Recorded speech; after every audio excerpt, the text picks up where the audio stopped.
Captain Jamin Kim opened his eyes slowly. The cold of the cryosleep pod still clung to his skin. Red lights flashed above him.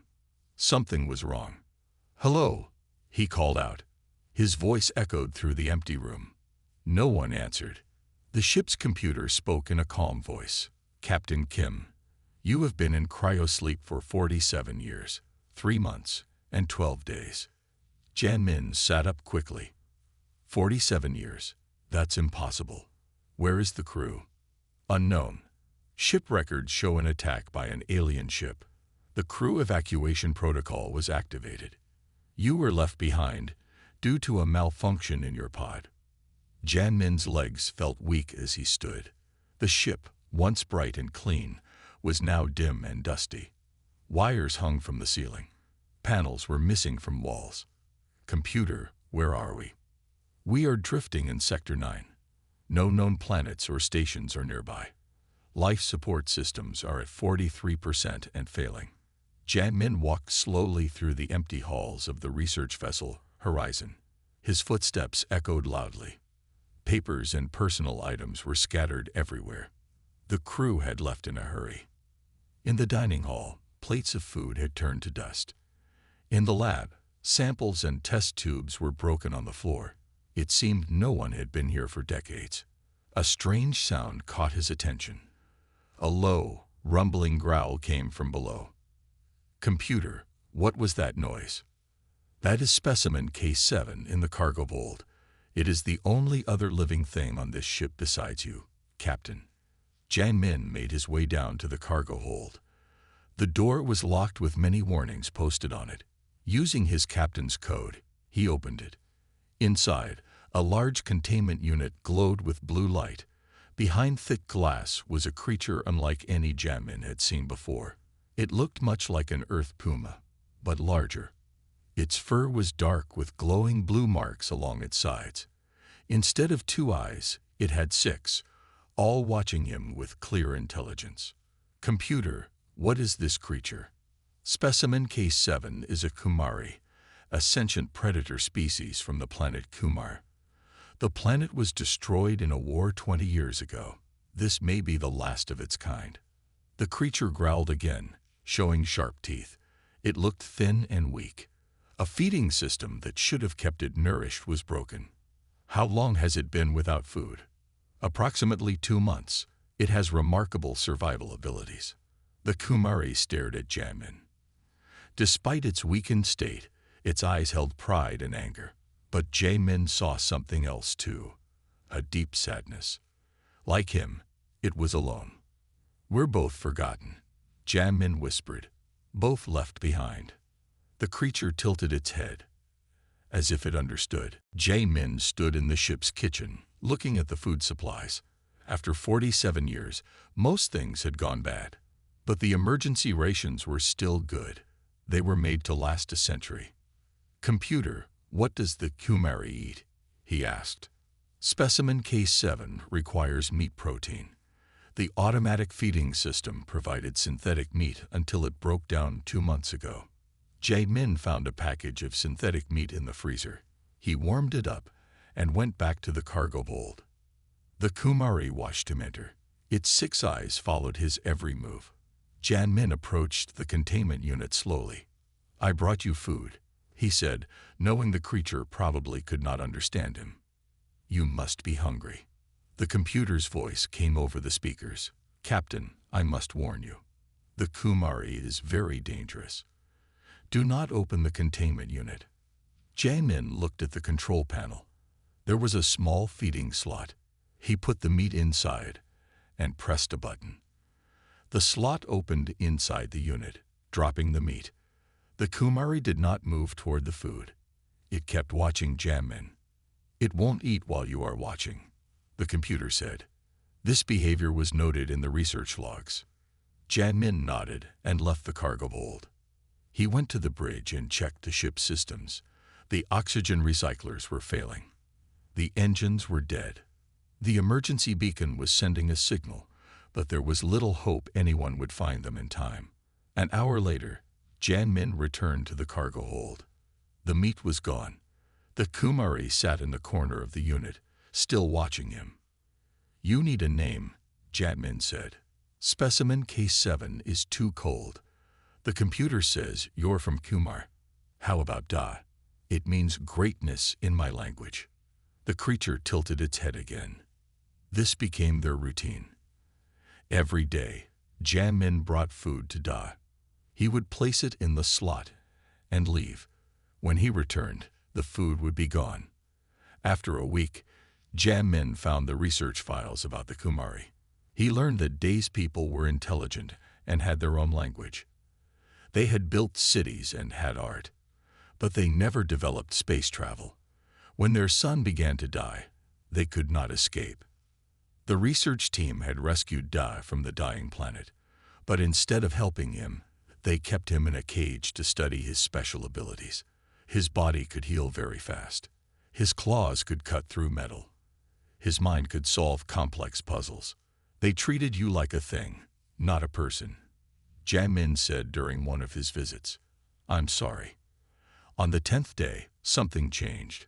When Jamin put the meat in the slot, Da moved forward, while Jamin was still there. The Kumari took the food and ate it while maintaining eye contact. It was a small sign of trust. That night, a loud crash woke Jamin. He ran to the cargo hold. The ship had hit something in space, and part of the ceiling had collapsed. Da's containment unit was damaged, and the glass was cracking. Jamin had to make a choice. Jamin ran to the control panel next to the containment unit. Warning lights flashed red. The glass was breaking more by the second. "Computer, what are my options?" Jamin shouted. "The containment unit will fail in approximately 2 minutes. You can either seal the cargo hold and vent the atmosphere, or attempt to move specimen Case 7 to a backup unit in Lab 4. Jamin looked at Da. The Kumari seemed to understand the danger. He was pressed against the back wall, as far from the cracking glass as possible. "How dangerous is the Kumari if it gets out?" Jamin asked. "Extremely dangerous. But the research logs indicate it responds to kind treatment. You have established some trust." Jamin made his decision. "Computer, open the feeding slot to maximum width. Warning, this action will allow the Kumari to escape. Do it now," Jamin ordered. The slot opened wide enough for Da to squeeze through. The Kumari looked at the opening, then at Jamin. "Come on, Da," Jamin said calmly. "This place is going to break. You need to come with me." Just as the glass began to shatter, Da leaped through the slot. He landed silently on the cargo hold floor. For a moment, the human and the alien stared at each other without any barrier between them. Da could easily kill Jamin now, but he didn't. Instead, he made a low rumbling sound in his throat. "Follow me," Jamin said, backing slowly toward the door. "We need to get to Lab 4. Surprisingly, Da followed. They'd made their way through the ship's corridors together. When they reached Lab 4, Jamin showed Da the backup containment unit. It was smaller but intact. Da looked at it and made a growling sound. He shook his head. "You don't want to go back in a cage," Jamin said. "I understand." Jamin noticed something on a lab shelf. It was a small device labeled Neural Translator, Prototype. The research logs had mentioned it. It was designed to help understand alien languages. "Hold still," Jamin said, approaching Da carefully. "This might help us talk to each other." Da growled but allowed Jamin to come closer. With shaking hands, Jamin attached the device to the fur behind Da's ear. He then took a second piece and put it behind his own ear. At first, nothing happened. Then the device glowed blue. "Can you understand me?" Jamin asked. A strange voice filled Jamin's mind. "Yes, human. I can understand you now." Jamin nearly fell over in shock. "It works." "My name is not Da," the Kumari said. "It is Taehyun, Royal Guardian of the Eastern Territories of Kumar." "I'm sorry," Jamin said. "I didn't know. But I accept the name Da from you. In your language, you said it means greatness. This is acceptable. Jan Min smiled. My name is Jan Min Kim. I'm the captain of this research vessel, or what's left of it. Why did you not kill me when the glass broke? Dai asked. Your kind captured me, studied me like an animal. Not all humans are the same, Jan Min said. What they did to you was wrong. I won't keep you in a cage. Dai's 6 eyes blinked. I am the last of my kind. My world is gone. My people are gone. Where would I go? We can stay together, Jan Min said. Try to find a way off this ship. A loud alarm suddenly blared. The computer's voice came over the speakers. Warning, life support failure in Sector 3. Oxygen levels dropping throughout the ship. Dai looked at Jan Min. Your air is running out, human. Our air, Jan Min corrected. Looks like we're both in trouble now. Jan Min and Dai moved quickly through the ship, checking the damage. The oxygen system was failing fast. Computer, where are we located in space right now? Jan Min asked. We are entering a region known as Sector 0. Other species call it the Void. No ships ever travel here on purpose. Dai's ears flattened against his head. The Void? My people had stories about this place. They said it is where stars go to die. Why is it dangerous? Jan Min asked. Time moves strangely here, Dai said. Space bends. Ships get lost forever. The ship shuddered again. Outside the windows, Jan Min could see only darkness. Not the usual darkness of space with stars, but complete emptiness. We need to fix the oxygen system, Jan Min said, or we will both die. They found the main air recycler in engineering. It was badly damaged. Parts were broken and wires were cut. I can repair some of this, Jan Min said, but I need new parts. Dai looked at the broken machine. His 6 eyes blinked in sequence. The parts in my containment unit. They are similar. We can use them. Jan Min stared at Dai in surprise. You understand our technology. I watched your scientists for years. I learned. They went back to the cargo hold. The containment unit was completely broken now. Dai used his strong claws to tear out the parts they needed. As they worked together to fix the air system, Jan Min noticed something strange. Dad was very smart. He understood complex systems. He could solve problems quickly. The scientists didn't just study you because of your strong body, Jan Min said. They wanted to learn about your mind too. Yes, Dad said. My people were builders and thinkers. We created great cities. But we never learned to leave our world. After hours of work, they fixed the air system. The oxygen levels began to rise again. But as they walked back to the bridge, Jan Min started to feel dizzy. He fell to his knees. Human, what is wrong? Dai asked. Radiation, Jan Min said weakly. The computer warned me earlier. This area of space has strange radiation. The shift shields are too weak to block it all. Dai helped Jan Min to the medical bay. The radiation was already making Jan Min sick. His skin was turning red, and he was having trouble breathing. The medical system says I need a blood transfusion, Jan Min said. But there's no blood stored here anymore. Dai was quiet for a moment. Then he said, use my blood. What? That's impossible. You're an alien species. My blood can heal. The scientists knew this. They took my blood many times to study it. It made their test animals stronger. Jan Min was getting weaker. He had no other choice. He found a needle and tube in the medical supplies. With shaking hands, he took blood from Dai and connected the tube to his own arm. As soon as Dai's blood entered his body, Jan Min felt a burning sensation. It hurt terribly, but then the pain stopped. His mind cleared. His strength returned. It's working, he said in amazement. Suddenly, all the screens on the ship lit up with a strange pattern. The computer spoke, but its voice was different. Attention, unknown beings. You have entered the collective space. We have been watching you. Your bond interests us. We wish to communicate. Janmin and Da looked at each other.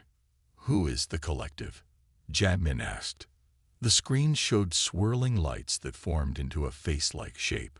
We are the Watchers of the Void, and you are the most unusual visitors we have had in 1,000 years. The face on the screen shifted and changed like smoke in the wind. It was not quite human, not quite animal, but something between. What are you? Janmin asked. We are energy beings, the voice said. We exist in many places at once. We have watched this region of space for millions of years. Day stepped forward. Why have you contacted us? Because you are different. A human and a Kumari working together. This has never happened before. Your species have met, but always as enemies or with one studying the other. The ship's lights flickered. The face on the screen grew larger. We have been watching you since you entered the void. We saw the human free you from your cage, Kumari. We saw you give your healing blood to the human. This interests us greatly. Janmin felt uneasy. What do you want from us?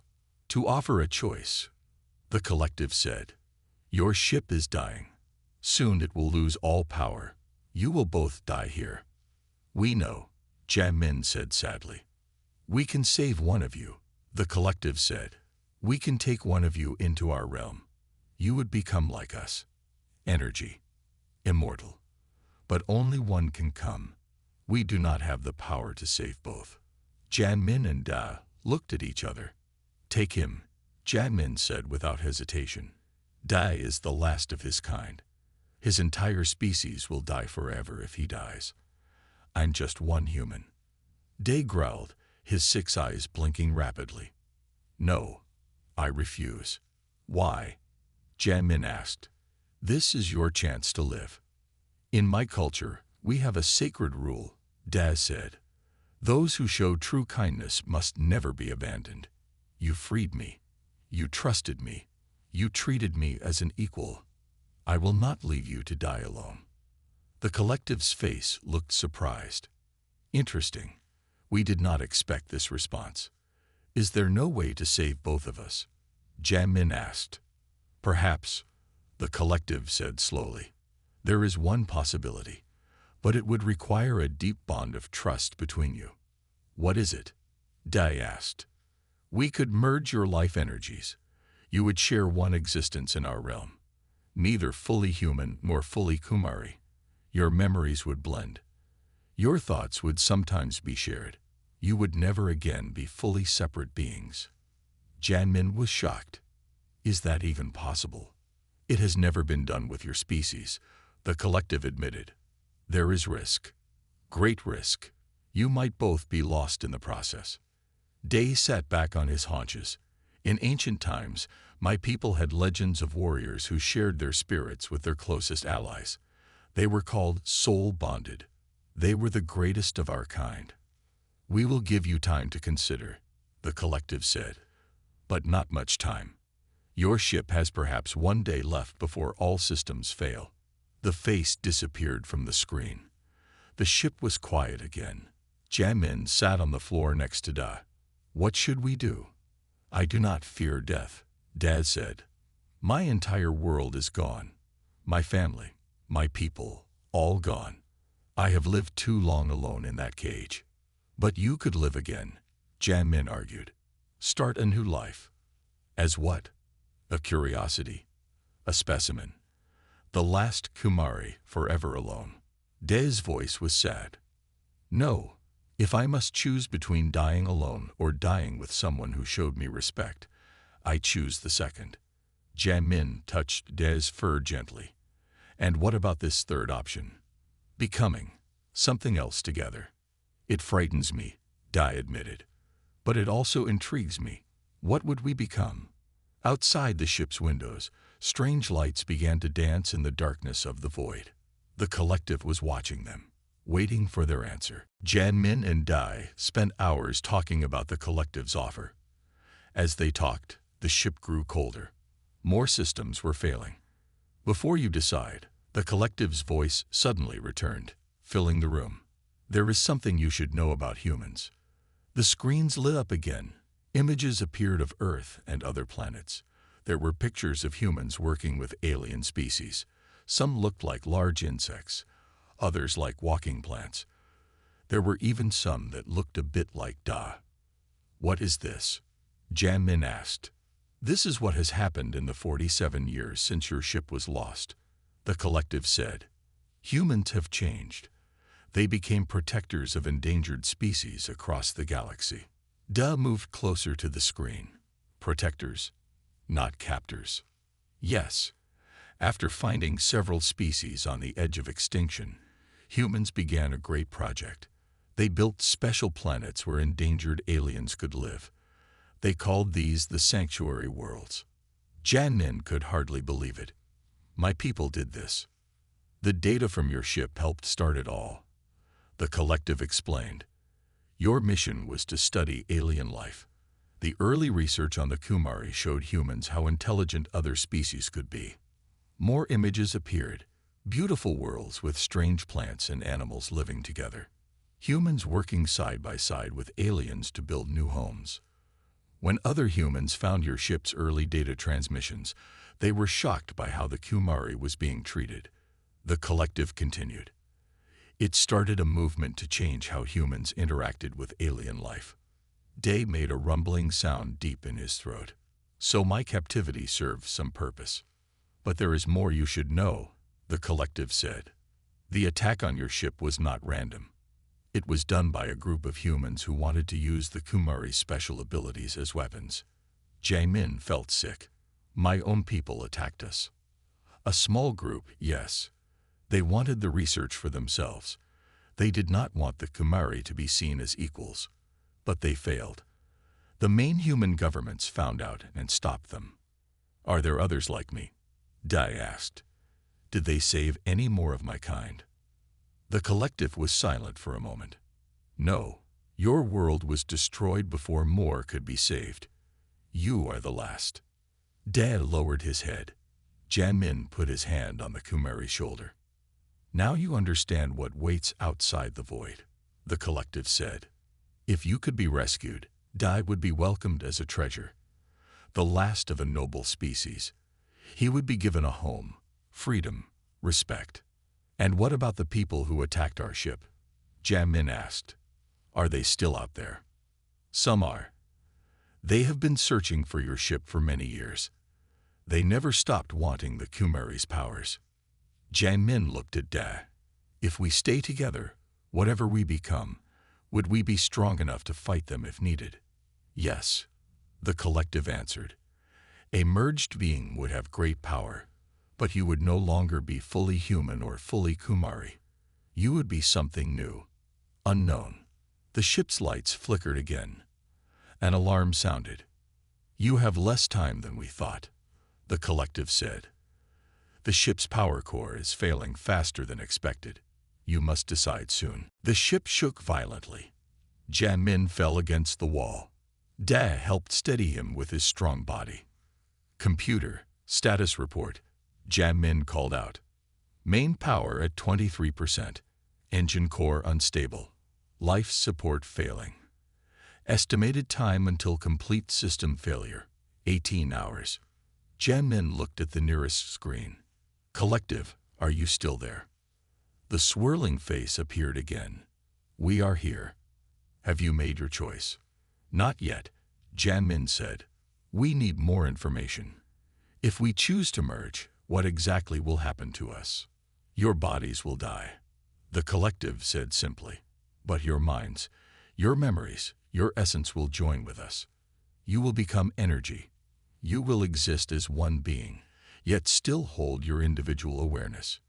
Will we be able to leave the void? Dai asked. Eventually, perhaps. It takes time to learn to control your new form.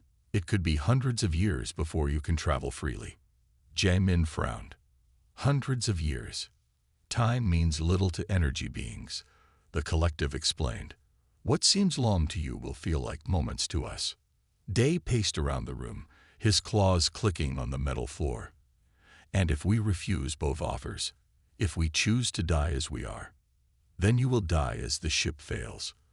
Your bodies will float forever in the void. We will remember you, but you will be gone." Janmin sat down and put his head in his hands. It was too much to take in. Either die, let one live, or become something completely unknown. "I need time to think," he said. "As do I," Dad agreed. The collected's face faded. "We will return when the ship has only 1 hour of power left. Decide by then." Janmin went to his old quarters. The room was dusty and cold, but it had been his home for years before the cryosleep. He found an old picture of Earth, his family, people he would never see again. In another part of the ship, Dai found a quiet corner in what had been the science lab. He saw the tools that had been used to study him, to hurt him, but also the medicines that had kept him alive when he was sick, the food that had sustained him. After several hours, they met again on the bridge. "Have you decided?" Jamin asked. "I have," Daz said. "In my culture, when two warriors face death together, they can choose to die as brothers. It is our highest honor. On Earth, we have similar ideas," Janmin said, "standing by your friends until the end, never leaving anyone behind." They were quiet for a moment, looking out at the endless darkness of the void. "I found something," Janmin said suddenly. He showed Da a small device. "It's a distress beacon, a special one designed to work in unusual space. I activated it hours ago." "Do you think someone will find us?" Dai asked. "Probably not in time," Jamin admitted. "But maybe they will find our bodies, learn what happened to us, take the research data about your people. So they will not be completely forgotten," Dai said softly. "Exactly." The ship shuddered again. More lights went out. It was getting colder. "I do not want to become something unknown," Dai finally said. "I want to die as a Kumari. Proud, free, making my own choice." Jamin nodded. "And I want to die as a human, making my own choice too." "So we refuse both offers?" Dai asked. "Yes. We die as we are. Together." The collective returned earlier than promised. The face on the screen looked concerned. "We sense another ship approaching the void," the collective said. "It is human, but we cannot tell if they are friends or enemies." "A human ship." Jadmin's heart beat faster. "Can you tell if they received our distress signal?" The collected's face wavered on the screen. "Yes, they are following your signal, but they are still far away." "How long until they reach us?" Dai asked.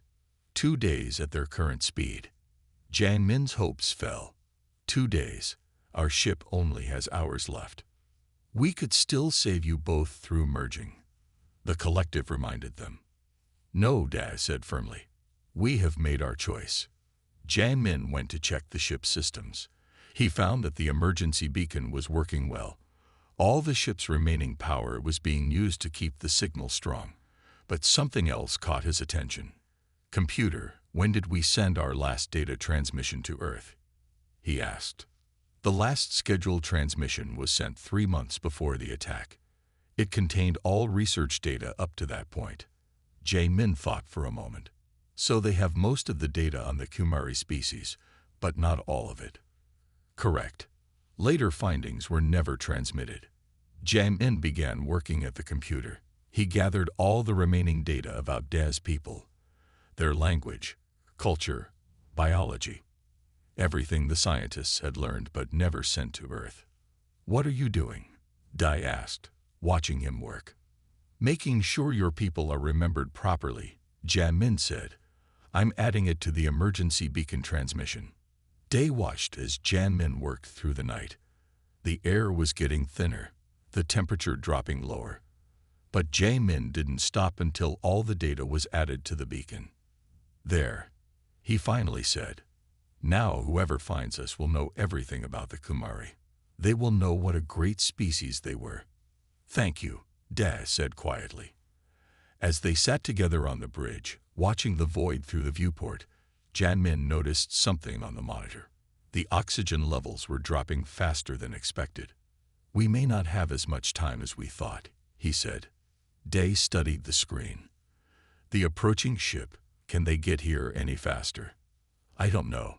The collective said 2 days. But maybe.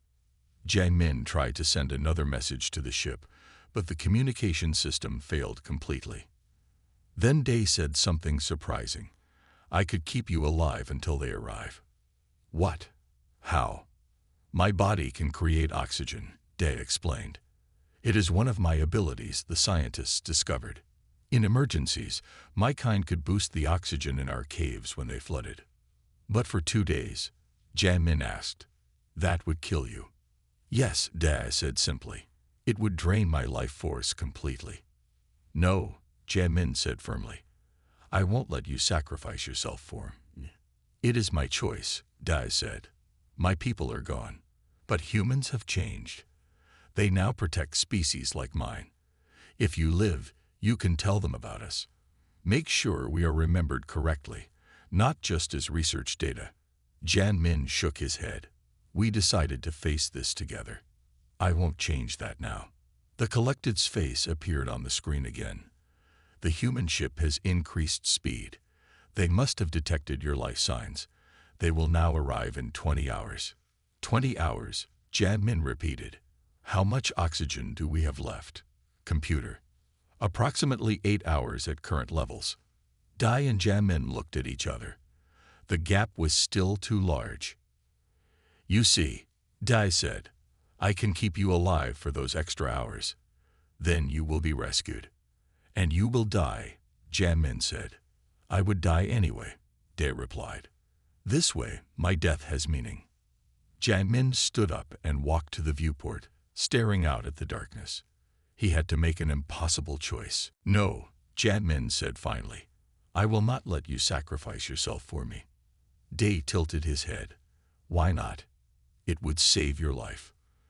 Because that's not what friends do, Jae-min answered. We decided to face this together. And that's what we'll do. The ship grew colder. The lights dimmed more. Jae-min and Dai moved to the observation deck where they could see out into the void. Strange, distant lights sometimes flashed in the darkness. The collective is still watching us, Dai said.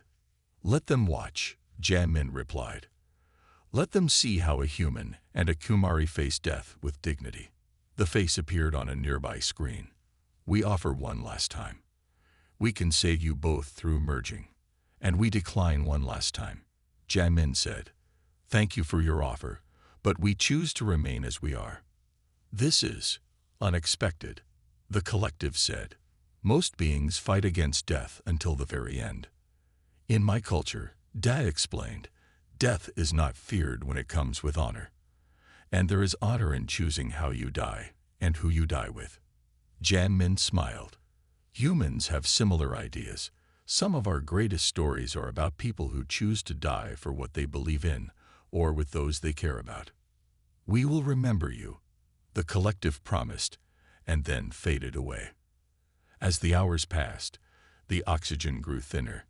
Jae-min found it harder to breathe. Dai's 6 eyes started to close, one by one. Dai, Jae-min said weakly. Thank you for showing me what true courage is. And thank you, Dai replied, for showing me what true kindness is. They sat side by side, watching the stars. Jae-min placed his hand on Dai's fur. The Kumari leaned against him. In my culture, Dai said softly, we believe that those who die together become guardian spirits. They protect others in the afterlife. I like that idea, Jae-min whispered. We could be guardians together. They grew more tired. Their breathing slowed. The ship's final systems began to shut down. Just as Jae-min's eyes were closing for what he thought was the last time, a bright light filled the observation deck. At first, he thought it was the collective coming back, or perhaps this was what death looked like. But then he heard a sound, the unmistakable sound of a ship docking. Computer, he called weakly. What's happening? The computer's voice was barely working. Human vessel. Attached. Rescue team. Boarding. They're here. Jamin couldn't believe it. But it's too early. They weren't supposed to arrive for hours. The door to the observation deck slid open.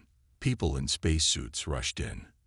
They wore uniforms with a symbol Jamin didn't recognize, a blue Earth with stars around it. "Captain Kim," one of them called out, "we found you. And, is that a Kumari?" They quickly put oxygen masks on both Jamin and Da. As Jamin's mind cleared, he asked, "How did you get here so fast?" "The collective said you were still 20 hours away." The rescue team looked confused. "The collective? We don't know about that. But we pushed our engines beyond safety limits when we detected 2 life forms. We couldn't let you die." They carefully moved Jamin and Dai to their ship. It was called the New Horizon.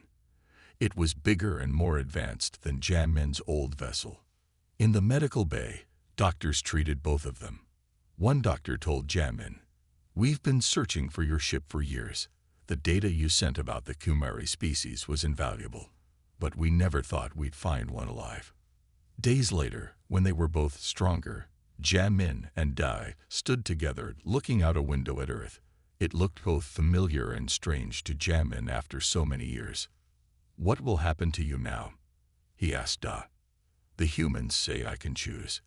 They have a sanctuary world where I could live, or I could work with them as an ambassador for extinct species." "And what will you choose?" Da's 6 eyes blinked in sequence. "I will stay near you, if you allow it. We faced death together. Now we should see what life offers." 1 year later, Jamin stood at a podium before a large audience. Beside him was Da, now healthy and strong. They were at the opening of the largest conservation center in the galaxy. Jamin was its new director.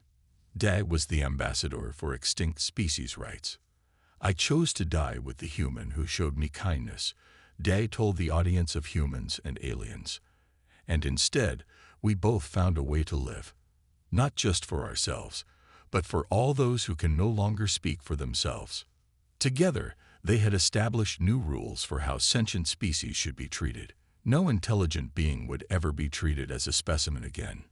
In the back of the room, unseen by others, a swirl of light formed briefly into a face. The collective was watching. And for the first time in its long existence, it felt something new, hope for the future of all living things.